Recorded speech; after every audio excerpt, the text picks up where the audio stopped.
Enfin, le retour d'Arsenal, le retour de la Première Ligue, ça fait longtemps, trop longtemps. Dans le dernier épisode, on a fait nos pronos, on a parlé de nos attentes pour la saison à venir. Là, il est temps de parler de ce match. Manchester United-Arsenal. Et cette rencontre va avoir une saveur particulière. Déjà parce que c'est le premier match de la saison, évidemment. C'est Manchester United, on les connaît très très bien, un rival historique. On a mené de sacrées batailles, on a eu de sacrés duels avec eux. Bon, il y a certains matchs on aimerait quand même oublier. Bref, ne revenons pas à ça. Ça fait encore trop mal. Qu'est-ce qu'on pourrait citer d'autre? Il y a quand même eu pas mal de changements de notre côté, donc on sait pas trop à quoi s'attendre. Comment ça va marcher avec les Gyökeres, Zubimendi. Mais la raison limite principale, c'est que c'est notre première vraie saison ensemble. Ça va être incroyable, bon. C'est vrai que derrière tout ça, il faut quand même qu'Arsenal suive. Parce que si cette saison, ça se passe pas trop bien pour nous, ensemble ou pas, on sera dégoûté. On sera dégoûté ensemble. Voilà. Bref, aujourd'hui, c'est l'avant-match. Manchester United, Arsenal, premier match de la saison en Première Ligue. C'est le retour. Et pour l'occasion, j'ai invité quelqu'un. Vous allez le voir. Bref, installez-vous confortablement et on est parti. Vous me l'avez réclamé, vous me l'avez demandé de nombreuses fois. Ramène quelqu'un. Et du coup, aujourd'hui, votre vœu, votre souhait est enfin exaucé. J'ai ramené un supporter de Manchester United, et pas n'importe lequel, Vince. Ses réseaux évidemment seront dans la description, il a été très très gentil, ça s'est fait super vite, en 5 minutes. Je me suis dit, je pourrais faire ça de mon côté, aller regarder un peu ce qu'ils ont fait en pré-saison, voir leur mercato, lire quelques trucs, et essayer de vous pondre une vidéo, mais c'est pas la même chose. Je suis parti donc toquer à la porte de l'ennemi pour avoir leur ressenti, comment ils voient un peu le match. Parce que vous, je vous ai aussi posé des questions, comme d'habitude sur Discord, sur Instagram, vous étiez très très nombreux à répondre, et je suis d'ailleurs assez surpris. Enfin, surpris même pas, mais vous êtes hyper confiants. Ah ouais, très très confiants. Et en même temps, on est obligé. Pas le droit à l'erreur. Ça, on en a déjà parlé dans la dernière vidéo. Si vous l'avez pas vu, allez la voir. Mais bon, là, on va passer une petite partie de la vidéo ensemble avec Vince. On va discuter de ce match, voir un peu le point de vue des supporters de Manchester, son point de vue à lui. Donc, encore une fois, installez-vous confortablement et on est parti pour la deuxième fois. Manchester United, Arsenal en Première Ligue, premier match, une occasion rêvée pour les deux équipes quand même qui sont sous pression, chacun à sa manière. On va dire que les objectifs sont peut-être déjà pas les mêmes pour chaque équipe de cette c'est saison, ça. mais premier match, c'est l'occasion effectivement de bien lancer la saison. Du côté d'Arsenal, on est obligé de gagner. La Première Ligue ou rien, c'est aujourd'hui ou jamais. De votre côté, ça s'est pas très très bien passé la saison dernière, mais bon, on va pas remuer le couteau dans la plaie. Déjà, on va parler pré-saison. Le contenu a parfois été bon, parfois été un peu moins bon, mais on a quand même bien fini. Et vous, à United, comment ça s'est passé? Vous avez peut-être ramené quelque chose depuis les États-Unis? Ouais, je crois qu'on fait une pré-saison, on est invaincu. Moi, je tire pas trop de conclusions des pré-saisons parce que il y a plein de saisons où la pré-saison t'es trop fort. J'ai connu ça par le passé. La pré-saison, tu exploses tout le monde et puis derrière, tu fais une saison moyenne. On a remporté un petit trophée, une espèce de compétition inter-club de première ligue. Vous en avez ramené qu'un seul à la maison? Je crois qu'il y en a 3. Ah. Mais après, c'est toujours ça, on va dire, pour la confiance du groupe. C'est toujours ça aussi pour le goût de la victoire, en fait. C'est important aussi d'avoir l'habitude de ramener quelque chose, de gagner les matchs. Le jeu, comment ça a été? Est-ce que ça a évolué par rapport à la saison dernière ou... Dans le jeu, pour l'instant, c'est pas encore top. On voit des trucs intéressants. On voit surtout l'apport des nouvelles recrues qui pour certains, tout de suite, ont bien pris leur marque, notamment Matheus Cunha, où on voit directement qu'en termes d'impact sur le jeu, il est tout de suite assez conséquent, assez influent. Pour la compo, au final, il y a toujours des interrogations parce que il y a quand même pas mal de recrues. T'as quelques joueurs qui sont blessés, donc ça oblige à faire des choix. Et puis surtout là, t'as quand même une bonne profondeur d'effectifs dans quasiment tous les secteurs du jeu. Donc à voir en fait quels sont les joueurs qui seront le plus en forme pour démarrer cette nouvelle saison. Et du coup là, vous arrivez confiant en ce match? Tu parles de quoi? Des supporters ou tu parles des joueurs? Manchester United, en général. Ouais, j'ai l'impression qu'il y a une forme de regain d'espoir sur cette nouvelle saison où, comme tu l'as dit, la saison dernière, c'était un enfer. Là, on a quand même pas mal agi sur le mercato, donc on s'attend à des gros changements dans le jeu. Dans les phases de construction, c'est pas encore trop ça, mais en termes d'état d'esprit, surtout, moi, je sens que cette équipe-là est plus soudée, plus physiquement en forme que ce qu'on avait la saison dernière. Et ça, je pense que c'est pour ça qu'aujourd'hui, globalement, j'ai l'impression qu'il y a pas mal de positivité, on va dire, autour de cette saison qui arrive. Donc on doit s'inquiéter en venant à Old Trafford. Faut toujours s'inquiéter quand tu joues contre Manchester. Manchester, c'est vraiment l'équipe imprévisible au possible. N'importe qui peut venir et se faire ratatiner, mais n'importe qui peut venir et aussi prendre les points. T'as un peu parlé du mercato, on va aussi en parler un peu plus du coup avec notamment Mbeumo, Cunha, des sacrés recrues quand même, vous avez pris, on dirait des stars de leur propre équipe, Brentford et Wolverhampton, mais en plus de ça, quand même, ils ont staté, ils ont brillé, on a même pensé à un moment donné à aller chercher Cunha, mais bon, on vous l'a laissé au final. Parle-nous un peu de Mbeumo, Cunha, et peut-être... les bas, j'ai l'impression. Les bas, on va voir ce que ça donne. C'est pas forcément autant une priorité que le secteur offensif, dans l'immédiat, je trouve. À voir comment le dossier avance, mais tu as aussi Sesco là, qui a signé le plus récemment, et c'est pareil, l'arrivée de Sesco, ça perturbe aussi certains joueurs qui étaient en place. Højlund potentiellement va bouger. L'arrivée de Mbeumo, Cunha, comme tu le disais, qui sont des joueurs qui maintenant présentent quand même pas mal de certitudes en termes de capacité à enchaîner les matchs en première ligue, etc. C'est des joueurs qui sont confirmés, mais les deux joueurs, ouais, vont avoir un impact, je pense, immédiat dans cette équipe-là. Tu sais pas encore exactement comment la sauce va prendre, tu sais pas encore exactement si le joueur il va être capable d'enchaîner et comment aussi la complicité avec les coéquipiers va se créer. Moi, Sesco, j'ai oublié carrément. Donc, je pense que ouais, j'ai vu ça. Ouais. Moi, j'avais Mbeumo dans ma tête, Cunha, donc Sesco, bon, on le met de côté de toute façon. Mais du coup, Mbeumo à droite, Cunha gauche. Sur les phases offensives, t'as les pistons, donc c'est généralement Amad Diallo à droite, Dorgu de l'autre côté, qui montent beaucoup, qui apportent ce dédoublement. Donc, on va dire que les joueurs qui mangent le plus le couloir, c'est les pistons. Donc, dans l'ensemble, ils sont très mobiles. Et puis, ça permet un peu, mais ils sont pas aussi excentrés. Ils apportent pas autant de latéralité que les pistons. Et vous d'ailleurs, comment tu penses que vous allez jouer? Ça va être contre-attaque? C'est souvent ça. Je pense qu'on va pas non plus travestir notre ADN, même si on cherche quand même à plus asseoir des phases de possession, mettre plus de latéralité. Ça reste globalement plutôt du jeu en transition, contre-attaque. Donc je pense que c'est comme ça aussi qu'on va jouer contre vous. Même si potentiellement Arsenal va aussi peut-être chercher de temps en temps à redescendre un petit peu son bloc pour offrir des espaces à Gyökeres devant. Et justement, c'est ça la question qu'on se pose vraiment, c'est comment est-ce que notre tactique, notre façon de jouer de manière générale va évoluer. On attend quand même de voir face, comme tu avais dit un peu plus tôt, une vraie adversité. La saison, la première ligue, plus ça Old Trafford. Bon, petite parenthèse, on est quand même, je pense, content de vous jouer maintenant et pas dans 2 mois par exemple. Là, vous êtes encore au début. Mbeumo, il vient d'arriver. Cunha, même chose en vrai. Vous avez peut-être pas encore votre effectif à 100%. Donc, totalement. Donc en vrai, c'est peut-être pas une mauvaise chose de jouer, surtout de vous jouer chez vous. Et en plus, c'est un beau match. Belle rivalité historique. La question aussi qu'on se pose énormément, c'est on va affronter qui en pointe? Ça va être du Højlund, Zirkzee, peut-être Sesco. Bon, Sesco, je pense qu'il va plus rentrer un peu plus tard, mais vous le voyez un peu comment? Je le vois débuter, Sesco. Ah ouais? Mais si jamais il débute pas, je me dis que ça sera plutôt un des deux autres, Cunha ou Mbeumo, qui démarrera devant. Peut-être Zirkzee, mais j'y crois pas forcément tant que ça. Et pour mettre potentiellement soit un Bruno plus haut dans les milieux offensifs, soit un Amad plus haut dans les milieux offensifs, voire même peut-être un Mason Mount. Ah oui, c'est vrai que lui aussi en pointe, je crois que je l'ai vu passer. Et du coup, Bruno, tu le verrais dans un rôle plus offensif? Il est positionné dans le milieu de terrain à deux depuis qu'Amorim est là, mais pas toujours. Parfois, il est aligné justement dans les milieux offensifs en soutien d'attaquant. C'est ça, avec votre équipe actuellement. C'est tellement flexible, entre guillemets, que... C'est ce qui est recherché, je pense. Ouais. Et moi, j'ai une petite idée. Je propose. Vous faites jouer Højlund pour lui dire au revoir. Ce serait un beau geste. C'est ce quoi, à la limite, je sais pas moi. Mais moi, ce qui me ferait rire, c'est que Højlund il joue et qu'il mette un doublé contre vous. C'est une vraie question. Hein. Je préfère que Sesco mette un doublé ou Højlund. J'ai envie de te dire, de votre point de vue, peu importe, vous prenez 2 buts. Oui, mais après, si on en met 3, c'est un peu moins grave. J'ai quand même des statistiques qui sont pas incroyables pour nous. 18 derniers matchs à domicile pour nous à l'extérieur. En première ligue, c'est que 2 victoires. Pour nous, 2 victoires quand même d'Arteta. Donc, Ouais, non, mais il y en a eu. Ces dernières années, vous avez quand même redressé un petit peu la barre. Je pense pas que, on va dire, les rencontres passées puissent déterminer ce qui va se passer dimanche. Non. Globalement, il n'y a pas tant d'équipes que ça qui viennent à Old Trafford et qui s'amusent. Hein. Gâche pas ma séquence stat quand même. C'est l'avantage de Manchester. Donc. C'est un sacré avantage. Et on n'arrive pas trop à marquer de but non plus. Hein. Vous avez pris plus de 2 buts. Ça fait depuis 2021 qu'on n'a pas mis plus de 2 buts chez vous. Il y a 2 ans, vous venez gagner 1-0 à la maison. Clairement, c'était un hold-up parce que ce match-là, on doit le gagner tous les jours. Et inversement, il y a des matchs qui étaient parfois peut-être un peu plus serrés que ça, et puis ça a tourné dans l'autre sens. Mais je pense que c'est toujours un déplacement difficile pour Arsenal de venir chez nous. La petite séquence, du coup, petite question rapide, texte à trous. Vas-y, je t'écoute. Ouais, je suis prêt.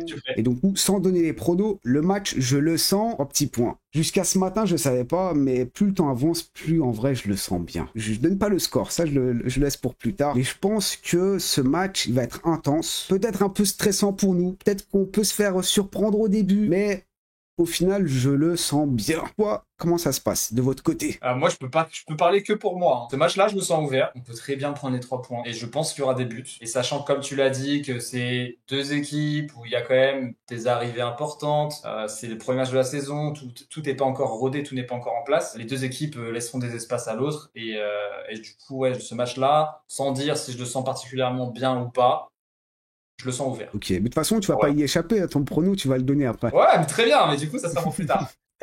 Ce qui me fait le plus peur dans ce match. Ce qui me fait le plus peur dans ce match-là, c'est le milieu de terrain. Je pense que ça va se jouer là-dessus et j'attends de voir si notre milieu est capable de contenir le vôtre, sachant que voilà, Ouais, non. en face il y a des candidats, quoi. Zoubi, Mama, vous allez le voir de toute façon bientôt, mais... Ouais, c'est un métronome, c'est un stabilisateur, hein. Moi, ce qui me fait peur, le plus peur dans ce match, c'est comme je te l'avais dit un peu plus tôt, on se retrouve face à une équipe de Manchester qui va, dès la récupération de balle, va se projeter hyper rapidement. Nous, on va essayer de se créer de l'espace, on va essayer de coulisser de gauche à droite. Le petit handball, comme on en avait dit, la panique à bord. On va se prendre des contre-attaques du futur, et nous, en même temps, on va pas être dangereux avec la balle. C'est vraiment le visage d'Arsenal qui me fait peur. J'espère que notre jeu va évoluer, qu'on va arrêter de voir ça et que ça va pas se passer comme ça, face à Manchester en tout cas, parce que je comprends. Vous allez pouvoir nous endormir, prendre la balle, et je vous dis, après, ça va être plus facile pour vous, parce que si on n'arrive pas à se créer d'occasion, ce qui s'est passé comme énormément de fois la dernière saison, et que vous, en une occasion, en vrai, vous pouvez nous faire mal. Cunha, Mbeumo, je sais pas qui va jouer en plus, peut-être un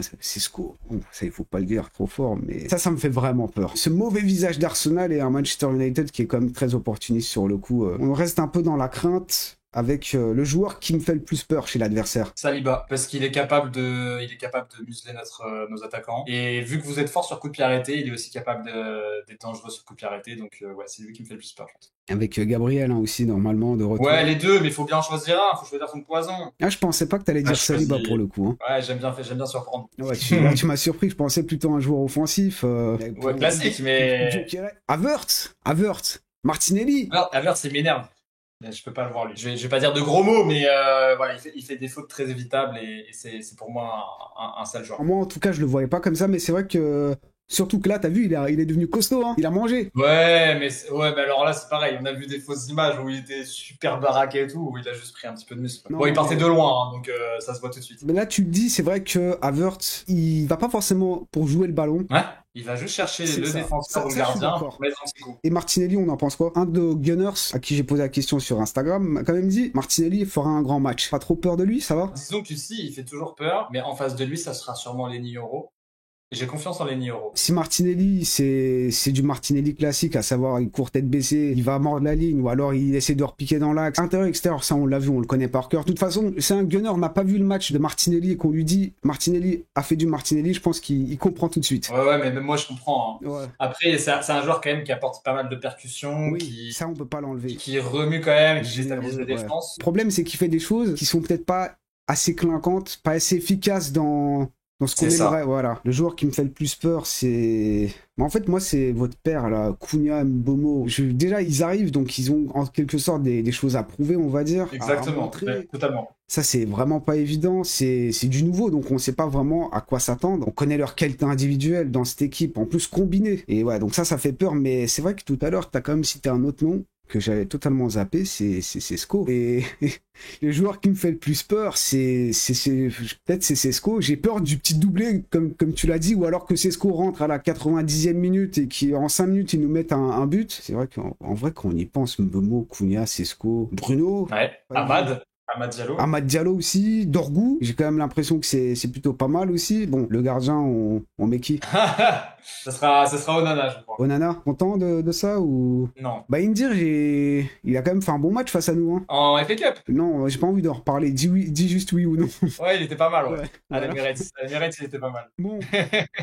Le joueur que j'aimerais prendre à l'adversaire. Ah punaise, c'est pas facile chez vous. Hein. Il y a beaucoup de bons joueurs. En fait, chez vous avez beaucoup de très bons joueurs. Zinchenko, il est pas mal au milieu de terrain. Ouais, bien sûr. Non, mais je pense que tu vois, typiquement, vu qu'Onana, moi j'en ai ras-le-bol, je prendrais bien Raya. Tu sais quoi, je pensais à Raya, parce que moi en vrai, un peu dans la même logique. Le côté gauche, nous on a un petit problème côté gauche, je sais pas si vous le savez. On aurait pu ramener Cunha, mais comme j'ai dit, il y a peut-être que les supporters qui pensent à Cunha. Le club, je sais pas trop. Peut-être l'année dernière. Bon, bref, et du coup, ouais, Cunha, hein, je pense, nous. Même Ça aurait pu être pas mal, ouais. Après, c'est pas un ailier, hein, non, je dans sais. votre dispositif. Mais en fait, parce que moi je préfère Mbeumo. J'ai un petit faible pour Mbeumo. Mais Mbeumo à gauche, je suis pas sûr. C'est Non. plus droite Mais ou... ça serait possible, mais il joue plus à droite ou alors Ouais. dans l'axe. Donc là, le joueur, on l'a. Et on va finir sur le prono. Le match se finira sur 1. Honneur au vaincu, vas-y toi d'abord. Ah, bon, je pensais pas le dire comme ça.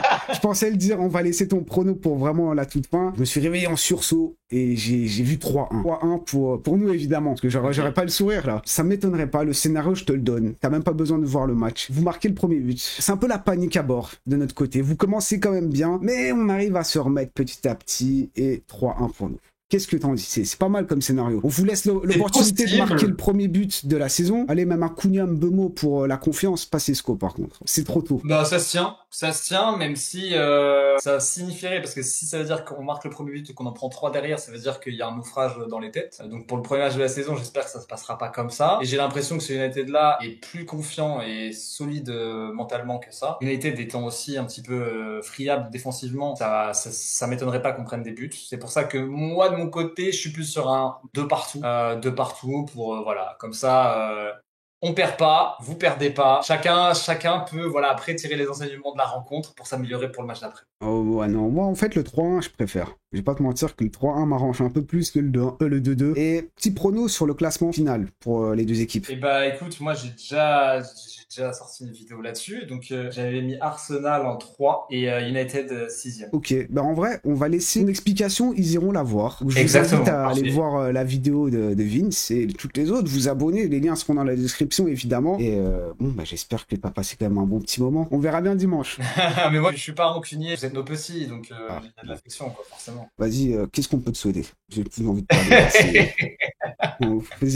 Qu'est-ce qu'on peut te souhaiter pour finir? Qu'est-ce qu'on peut me souhaiter pour la saison United? Pour la saison United, perso, ta chaîne, de manière générale. La chaîne elle se porte bien et moi je prends du plaisir à faire ce que je fais, donc finalement je pense que ça va continuer à tourner, ça va rouler. Mais plutôt pour United, ce qu'on peut me souhaiter, c'est une saison avec de la stabilité et pas trop de polémique. Voilà. Peu importe le résultat, j'ai pas envie que le coach se fasse une fois de plus virer, j'ai pas envie qu'il y ait des tensions dans le vestiaire, j'ai pas envie qu'il y ait des joueurs qui fassent du vague en dehors du terrain, à faire des sorties, etc. Donc juste, voilà, une saison où tout le monde se tient à carreau et puis à la fin de la saison, on repart avec les mêmes. Donc merci à toi, Vince. Et je t'en prie. Et bah, il faut se refaire ça au plus vite. Hein. Sache que je te réinvite pas si ça se passe mal. Voilà, ce sera fini. Bon. Ok, bah écoute, ça sera... Il y a un petit bloqué qui va peut-être partir même. On verra bien. Bon, je te remercie déjà maintenant, comme ça c'est fait pour l'invitation, et puis s'il n'y en a pas d'autres, je sais pourquoi. À la prochaine alors. Voilà, alors qu'est-ce qu'on en a pensé de cette petite discussion? En tout cas, on a quand même passé un bon petit moment ensemble, elle a été très très sympa, avec le sourire.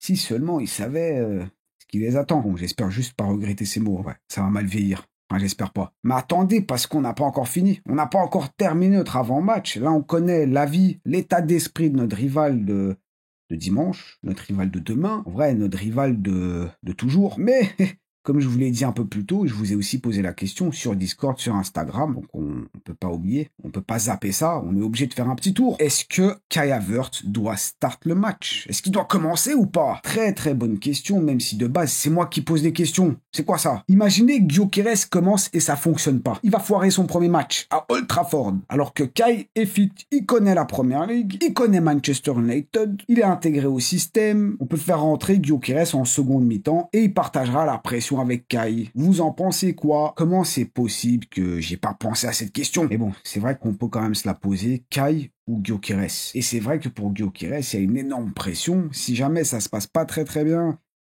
mais par la suite, ça peut être un peu plus compliqué. C'est vrai, il arrive dans un nouveau système, dans une nouvelle équipe, dans un nouveau championnat, même s'il l'a un peu connu, mais bon. Donc on peut dire qu'envoyer Kai, c'est une solution un peu plus sécure. Au pire, c'est lui qui se prendra les foudres. De toute façon, il a l'habitude. Est-ce qu'en quelque sorte, on protégerait pas un peu Gyökeres? À la limite, on le fait rentrer un peu plus tard dans le match, ce à quoi moi j'ai envie de vous répondre. Est-ce que c'est pas pour ça qu'on le ramène? Évidemment qu'il a une énorme pression sur lui. Déjà de base, en rejoignant Arsenal, il a une énorme pression parce que le numéro 9, on l'attend depuis longtemps. Oh, déjà là, t'as une pression. Même avant l'arrivée à Arsenal, il l'a dit lui-même, vous avez pas encore vu Gyökeres. Le vrai. Moi, je fais partie des grands, je suis un des meilleurs neufs actuellement. Donc déjà, la pression, il se la met un peu lui-même. En vrai, prends ça à l'inverse. Imagine, ça marche super bien. On a vu quand même des plutôt bonnes choses face à l'Athletic Bilbao, évidemment, United. On jouait un peu différemment. En même temps, on va pas le garder jusqu'à, je sais pas moi, janvier, février. Là, peut-être qu'il sera prêt. Non. Maintenant. Moi, je veux Gyökeres maintenant. Et allez, soyez quand même des Gunners gentils. Répondez à sa question. Kai Havertz ou Victor Gyökeres, même si je pense quand même avoir ma petite idée en tête. J'espère que Gyökeres va assumer face à son rival de Mercato. Ah ouais, ça vraiment, ça me fait peur que Gyökeres reste muet et qu'en face, t'as Sesco qui rentre pour les 10-15 dernières minutes et qui mette un but, même un but, qui est pas un contre son camp. Vraiment, on n'a pas envie de voir ça. Mais on a confiance, Gyo. C'est à toi de jouer. Obligation de gagner pour bien débuter le championnat et donner au passage une petite raclette à Sesco. Ah, la petite raclette.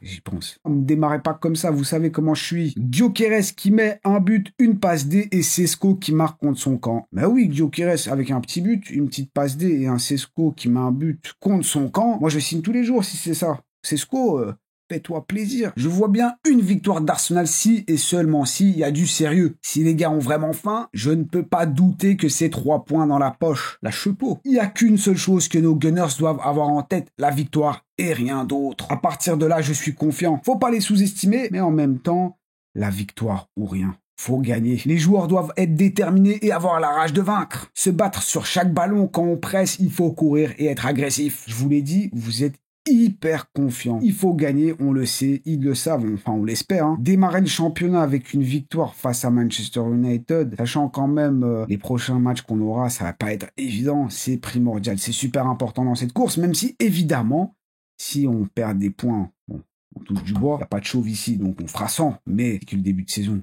Si jamais tu fais un petit faux pas, tu perds des points, c'est pas encore totalement terminé, mais quand même, on veut une victoire. Je vois bien un 2 ou 3 buts pour Arsenal et un pour Man U. Comme on m'a dit, pas les sous-estimer, mais nous on est obligés. Et je suis totalement d'accord avec beaucoup de vos messages des élus. Et en vrai, les esprits, les grands esprits se rencontrent. 3-1 pour Arsenal, pourquoi pas un 3-1 ou 2-1. 3-1 pour Arsenal, on veut tout casser cette année. 3-2 pour nous, pense qu'on va faire 3-3 à Old Trafford. On a toujours un pour casser l'ambiance. Pourquoi? C'est maintenant ou jamais. C'est à vous de jouer maintenant. Soyez à la hauteur. Nous, évidemment, les supporters, on le sera. Et d'ailleurs, on va vivre ça ensemble. On va regarder tous les matchs de Première Ligue ensemble. À commencer par cette rencontre face à Manchester United, évidemment. Le match est à 17h30. Nous, on se retrouve carrément 1 heure avant, 16h30 sur la chaîne pour un live d'anthologie. Enfin, j'espère. Tout dépendra du résultat en vrai. Hein. Mais bon, bien entendu, faites vos pronostics, partagez vos attentes. J'espère que cette petite collaboration avec Vince vous a plu, que cette vidéo de manière générale vous a plu évidemment. Mettez tout ça dans les commentaires, c'est là-bas qu'on continue notre discussion et on se retrouve très très vite. Hein. Le live, le match, à très très bientôt. Prenez soin de vous et n'oubliez pas le petit triplé, like, commentaire et abonnez-vous si ce n'est pas encore fait. Je suis actuellement trempé. On dirait que j'ai joué le match. Ouais, il fait trop chaud.